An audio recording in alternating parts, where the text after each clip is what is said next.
wa ala ali sayyidina Muhammad. Semoga kelak di yaumil mahsyar kita mendapatkan syafaat atau pertolongan dari baginda Rasulullah sallallahu alaihi wasallam. Ibu-ibu, para wanita soleha, serta orang tua yang saya muliakan, hari ini pengajian kita judulnya Pintu-Pintu Surga. Amin. Ibu mau masuk surga? Maulah. Semuanya pasti kita pengen masuk ke dalam surganya Allah. Tidak ada orang yang sanggup untuk masuk nerakanya. Tetapi usaha kita untuk masuk ke surganya Allah itu harus dari sedini mungkin. Sesungguhnya pintu-pintu surga itu sangat banyak diciptakan oleh Allah. Ibu mau masuk pintu manapun itu terserah, tinggal ibu memilih saja. Tapi jangan ada salah satu pintu tidak terbuka untuk kita. Semua pintu tertutup untuk kita. Kita minta sama Allah, kita itu ingin masuk ke pintu surga dari pintu manapun itu yang kita inginkan. Tidak ada orang yang ingin masuk neraka. Tidak ada, Bu. Kita ini dilahirkan ke dunia ini untuk memilih surga atau neraka. Ibu pengen masuk surga? Siapa ingin ke surga, pintu selalu terbuka. Tak mudah dimiliki, hanya tuh orang suci. Carilah pintu surga dengan amal sendiri. Masuk ke dalam surganya Allah khusus orang-orang yang suci, Bu. Sementara kita udah punya dosa atau belum? Udah. Banyak atau sedikit? Banyak kan? Kita semuanya tidak ada yang tidak punya dosa, Bu. Bahkan kalau kita minta doa kepada Allah, meminta kepada Allah, jangan pernah kita mengatakan kita ini orang yang bersih dari dosa. Kita minta sama Allah, la ilaha illa anta subhanaka inni kuntu minaz zalimin. Saya ini orang yang zalim ya Allah. Saya ini orang yang bergelimangan dengan dosa ya Allah. Minta sama Allah, akui dosa kita kepada Allah, akui dari lubuk hati yang dalam. Berbicara tentang masalah surga, sesungguhnya pintu surga itu sangat banyak diciptakan oleh Allah. Yang pertama diciptakan oleh Allah untuk pintu orang-orang yang menghafal Al-Quran, untuk orang-orang yang cinta kepada Al-Quran. Dalam hadis Rasulullah Shallallahu Alaihi Wasallam mengatakan, al jannatu mustaqotun ila arba'ati nafarito lil Quran. Surga itu akan rindu kepada 4 macam golongan. Yang pertama, nafarito lil Quran, orang yang gemar membaca Al-Quran, orang yang cinta kepada Al-Quran. Apa kata Rasulullah?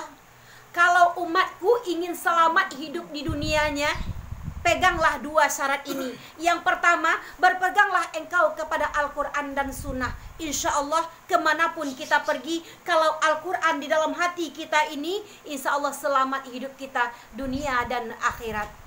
Ibu-ibu yang saya muliakan, kadang di rumah kita pernah berantem, anak-anak berantem, kepala panas, kepala galau, sakit hati. Di rumah itu tidak ada kenyamanan. Kalau kita mungkin percaya kepada yang syirik, pergi ke dukun. Ini kenapa nih Pak Dukun, rumah saya ini panas saja bawaannya, suami marah aja Pak Dukun, saya juga seperti itu. Yang kata dukun jawabannya, ini ada orang yang syirik nih, ini ada kebaji nih katanya kan. Tapi kalau kita perhatikan, lihat di rumah kita, apakah rumah kita itu sepi dengan bacaan Al-Quran atau enggak?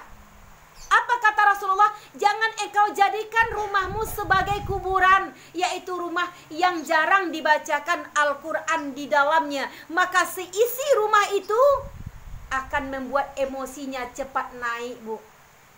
Coba kita lihat, Ibu ya, di kita zaman dahulu, kita kan kalau mengaji di kampung kan jauh suraunya, Bu. Iya, iya. 1 kilo ada ya, Bu? Ibu juga pernah ke surau jauh dulu? Jauh ke suraunya, mengajinya jauh. Di bulan Ramadan itu sampai jam 3 di kampung kita masih terdengar kumandangan ayat suci Al-Quran, tadarus sampai malam-malam. Sekarang nggak ada lagi didengar, Bu. Kalau masih kita mengaji dengan mikrofon di masjid bulan Ramadan, itu datang tetangga ke Pak RT, pekak telingonya katanya. Masya Allah, pekak telingonya, Bu, mandangan bacaan Al-Quran. Pernah Ibu dengar seperti itu?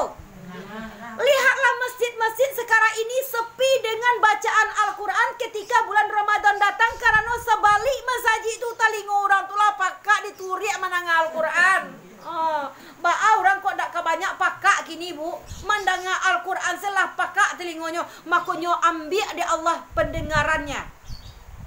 Allah berfirman di dalam Al-Quran, A'udzu billahi minasyaitonir rajim.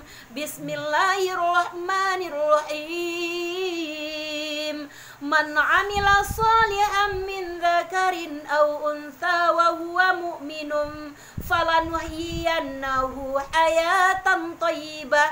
Kalau engkau ingin selamat hidup duniamu, man 'amila shalihan min dzakarin aw untha, siapa yang beramal soleh mereka, baik laki-laki maupun perempuan, wahwa mukmin, dia dalam keadaan mukmin, percaya kepada Allah sepenuhnya, beramal ibadah, maka Allah akan memberikan kehidupan yang bahagia dunia sampai ke akhirat. Walaupun rumahnya tinggal di rumah petak, walaupun rumahnya jelek bu, tapi kalau rumah dibacakan ayat suci Al-Quran, laksana surga kita di dalamnya bu.